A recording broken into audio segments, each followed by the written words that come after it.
Salut Loulou, je suis Elmic. Je suis Alchet. Bienvenue dans notre monde. Et aujourd'hui, on attaque avec le numéro 29 du K2000. Et ce numéro, c'est encore une fois du lourd.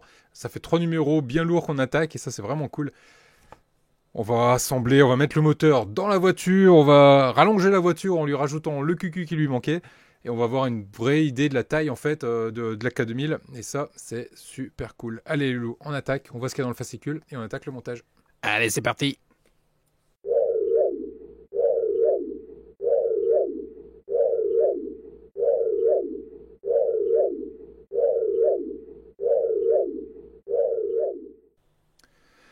Alors numéro 29, donc dans ce numéro, on a la partie arrière dessus, une partie du compartiment à pile. Et dans ce numéro, on va tout simplement venir mettre le moteur sur le châssis. On va venir connecter les petites durites qui nous manquent, et notamment la petite durite qui nous restait dans le numéro précédent. Le boîtier de pile qu'on a eu dans le numéro 5, on va venir le positionner dessus et on va venir assembler tout ça sur la voiture et avoir une idée de sa longueur totale. Très excitant ce numéro, j'ai qu'une envie, c'est de le commencer.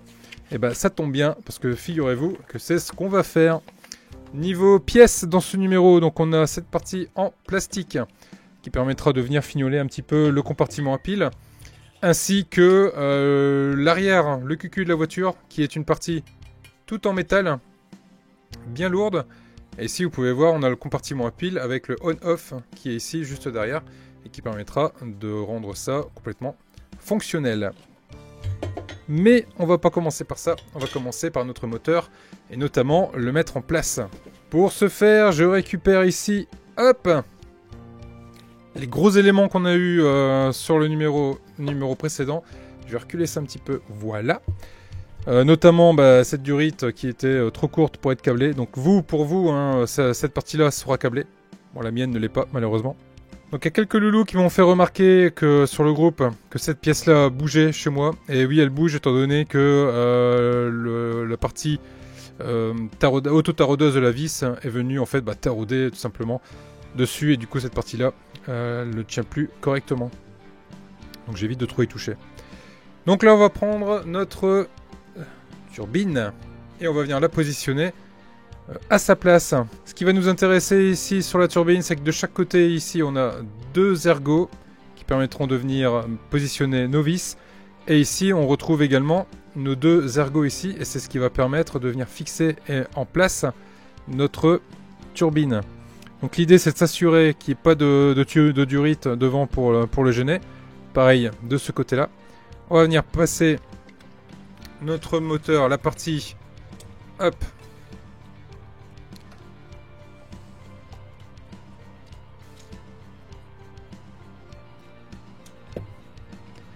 de cette façon là, et ensuite on va venir basculer le tout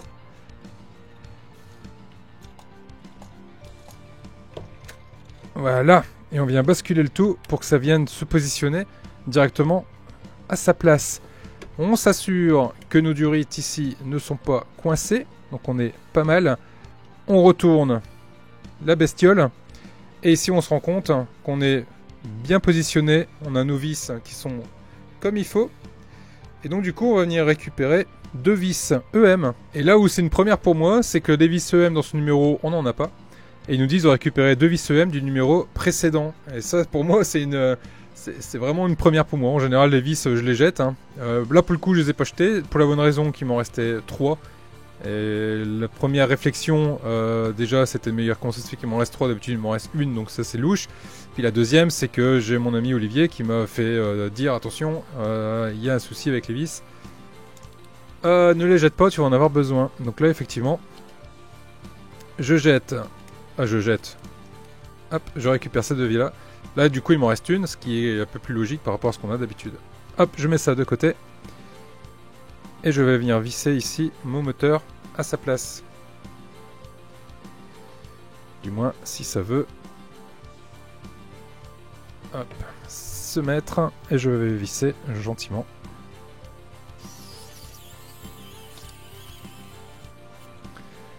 Hop, du métal dans du métal, on peut y aller. À part casser la vis, on ne risque pas grand chose. Enfin, vous allez me dire, si vous cassez la vis, c'est déjà embêtant.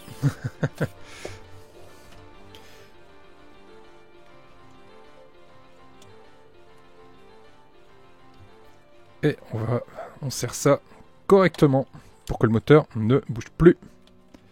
Et surtout se mettre bien à sa place. Voilà qui est fait, mes deux vis sont serrées, mon moteur est en place. Et là je me rends compte que du coup mes deux cuisses de poulet, c'est tout simplement les deux échappements de kit. Et voilà ce que ça donne sur le devant. Hop là. Une fois monté, c'est quand même bien sympa. Donc là on récupère ce câble-ci qui est juste là, qui est passé derrière. Et on va venir le brancher. Au-dessous ici on a un petit ergot qui est libre. Donc on va venir le brancher dessus. J'essaie de vous montrer d'un peu plus près, je vais vous avancer la caméra. Yop. Voilà. On a un ergot qui est là au-dessous, qui est libre. Du coup on va venir brancher ça sur la boîte.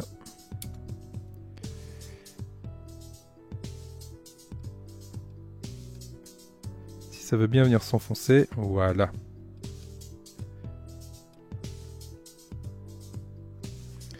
Voilà qui est fait pour cet ergot là.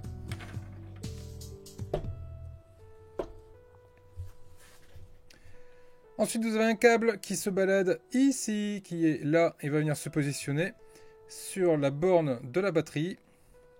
Donc c'est le même principe, on y va doucement. Mais sûrement.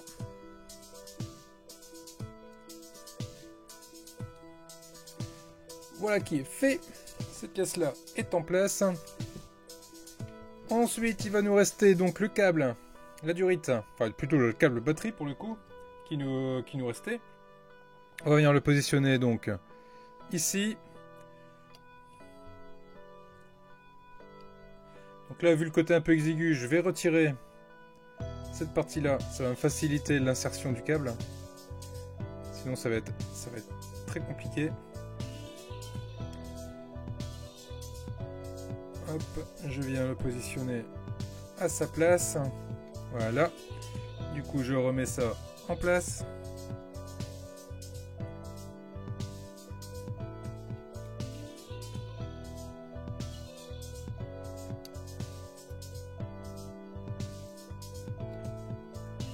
Voilà qui est fait. Le câble, je le passe ici. Et une fois que vous l'avez mis là, vous allez voir ici, il y a un petit ergot qui est juste là, derrière. Hop. Voilà, qui est juste là, je le tiens dans ma pince. Et l'idée c'est de venir brancher du coup le câble ici sur cet ergot. Youp.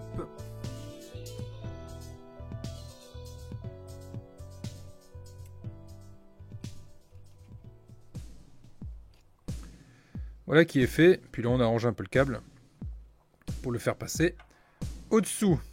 Voilà. Donc là on y est. On a câblé à peu près le principal. Là il va nous rester les deux durites. Je suppose qu'on va venir les câbler plus tard. On va mettre ce gros morceau de côté. On en a fini avec lui. Et là on vient récupérer le cucu. Hop. On récupère également donc le boîtier de piles qu'on a eu sur le numéro 5. Si je ne dis pas de bêtises. Là l'idée c'est de récupérer notre interrupteur, de le passer dans le trou qui est prévu ici à sa place, de cette façon là, et de venir visser de chaque côté avec deux vis AM. Donc là sur le bouton, on peut voir là il est en position éteint, donc position éteint il est à droite, position on je vais le mettre à gauche. Donc là l'idée c'est de regarder derrière et de voir en position éteint, off, donc il est à droite. Donc le off, hop, il est de ce côté-là. Donc mon bouton, il doit se trouver de cette façon-là. Je viens du coup le positionner à sa place. Et je viens serrer avec deux vis AM. L'idée, c'est pas de monter le bouton à l'envers. Hein. Sinon, vous allez faire off pour l'allumer et on pour l'éteindre. Bon, vous le saurez, hein, donc vous ferez attention. Mais les autres ne le sauront peut-être pas forcément. Et puis bon, ça fait pas sérieux dans le montage de se retrouver avec un bouton d'interrupteur monté à l'envers. Donc faites attention à ça les loulous, lorsque vous le montez, de le mettre du bon côté. Enfin du moins de mettre le bouton du bon côté. Hop, on va donner un petit coup de serrage pour s'assurer qu'on est tout bon. Que le bouton ne bouge pas. Là, on est bien. Et là, je pense que je vais avoir quelques tours à faire. Voilà qui est fait. Le bouton est vissé, est en place. De l'autre côté, il dépasse. Et là, j'ai le on. Et là, j'ai le off. Ok, on est pas mal du tout. Du coup, le compartiment à pile, on va venir le positionner à sa place, de cette façon-là, avec les 4 trous disponibles. Et on va laisser libre cette partie-là, qu'on viendra connecter plus tard.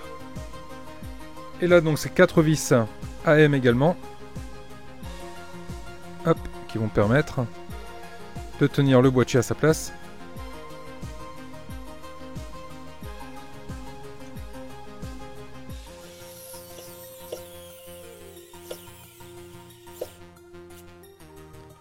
Et la première.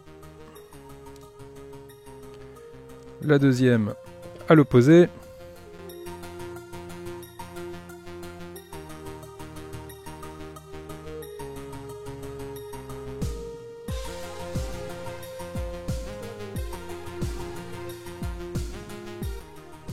Donc voilà qui est fait avec le câble qui est à l'air et ce petit câble ici, j'ai l'impression que cette soudure là elle va pas tenir des lustres, il va falloir que je fasse attention.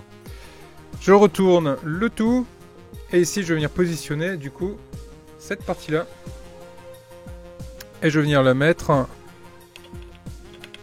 là j'ai 3 tétons, enfin là pardon j'ai 3 tétons, là j'ai 3 trous, donc je viens positionner tout ça en face à face. Et on va venir serrer. Hop. Et on va venir serrer avec 3 vis BP. Donc bah, vous voyez, hein, donc il y a un jour. Hein, tout à fait normal le jour. Vous inquiétez pas. Hop, on retourne. Et là du coup j'ai l'emplacement des 3 vis. C'est 3 vis BP. Hop. Donc là par contre je prends mon long tournevis. Hein, parce que sinon je vais jamais réussir à atteindre le fond.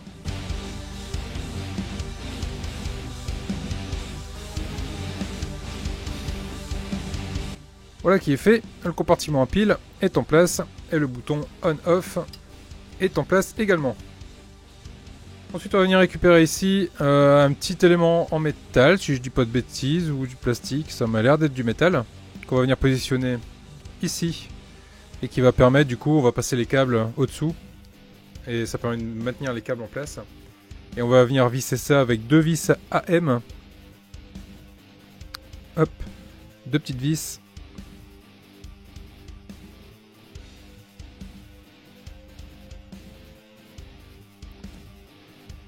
Qui ne veulent pas tenir en place. Voilà la première et on va mettre la deuxième.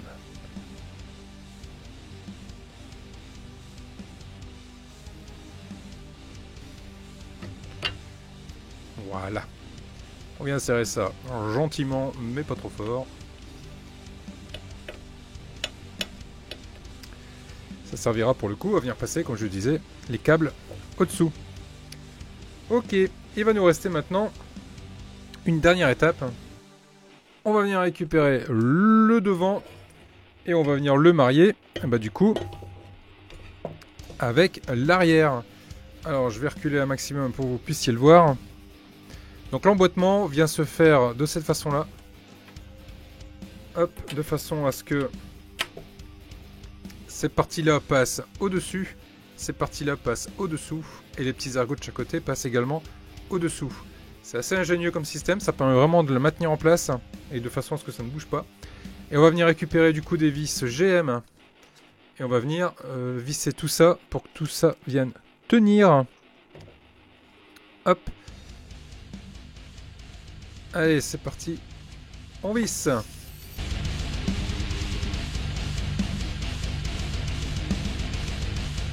Donc là j'en ai mis une de chaque côté, on va les mettre les mêmes au milieu. Ici et là. Et j'ai mon tournevis électrique qui commence à être fatigué, donc je vais devoir tout terminer à la main. Et une autre ici au milieu.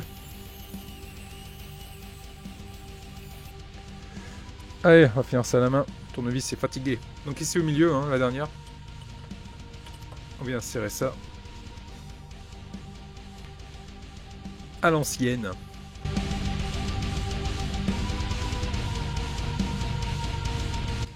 Et voilà qui est fait. Là, tout est monté et waouh, j'arrive même pas à le faire tenir. Alors, je suis reculé au maximum. Les loulous, je peux pas faire mieux. Voilà. Voilà la taille de kit. Elle est monstrueuse. Mais vraiment, elle est monstrueuse. Voilà les loulous, où on en est avec kit. J'essaie de vous montrer ça. Ah, c'est énorme. C'est vraiment énorme. Le cucu, il est là. La tête, il est là. C'est limite, j'arrive à vous faire rentrer dans l'écran. Ah, c'est vraiment énorme. C'est c'est juste dingue. Hein. Franchement, cette voiture est juste ouf. Oufissime. J'adore. Je suis en plein kiff. Ah. Les loulous, si la vidéo vous a plu, n'hésitez pas de vous abonner, à y mettre un pouce et bleu, me rejoindre sur les réseaux sociaux. sur Facebook et Instagram. Ouais, c'est exactement ça. T'as la caméra dans le nez, non? C'est pas ça? Ouais. Tu me la baisses? Ah bah tu la baisses, hein. Ah bah d'accord. Je peux pas. Il Éviter de baver sur son... Oh là là. faut vraiment tout faire Oh, ici. Hein. Il faut tout faire. Donc voilà, les loulous, je vous dis à très vite. Je vous laisse avec les membres de soutien. Salut les loulous. Je vous laisse parce que là, j'ai mal au bras, c'est trop lourd. Salut les loulous.